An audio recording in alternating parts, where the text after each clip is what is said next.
It goes without saying that technology plays a pivotal role in our lives. Even if you don't consider yourself a techno-geek, it's more than likely that you'll find it hard to imagine life without a mobile phone or access to the internet. We already live in a world where it's possible to create 3D objects with a printer, where we are constantly tracked and monitored. Self-drive cars and artificial intelligence are a reality. And experts promise the imminent arrival of the Internet of Things that will control our homes and lives.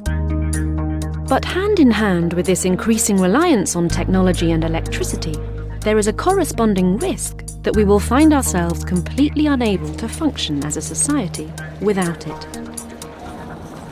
The spectre of a lack of electricity and cyber-terrorism already loom large. And on a more practical level, our dependence on technology is already having quite serious consequences on our abilities and skill sets. What would happen if you found yourself without a phone, without power, without a GPS signal, alone and lost in the wilderness? How many of us would be able to cope? How many of us even have the basic skills to survive? Jason Ingemels is an expert in wilderness survival skills, and drawing on a wealth of personal experience, he teaches these skills to others and can offer life-saving advice. So my name's Jason Ingemels and I'm the Director for Woodland Ways Bushcraft and Survival. And what we do is we take groups out to various locations throughout the UK and overseas, and we practice bushcraft and survival skills and wilderness living skills. Survival skills for me is about trying to get yourself out of a situation that you've not necessarily chosen to find yourself in. And that is overcoming those four principles of survival: fire, food, shelter and water.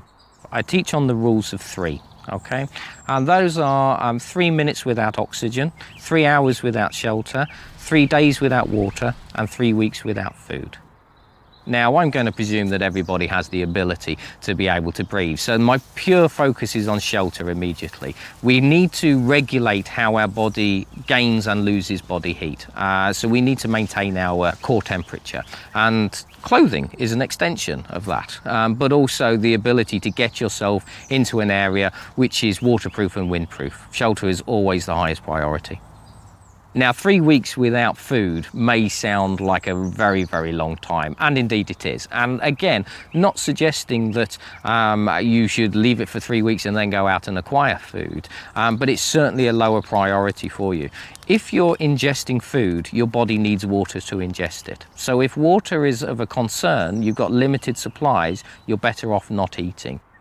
And so we build on that skill set. We get people learning how to create fire from natural materials, how to construct shelters that will be completely waterproof and windproof, again, out of natural materials, how to get their water and make that water safe to drink, and also how to acquire their own food, whether that's from animal or plant.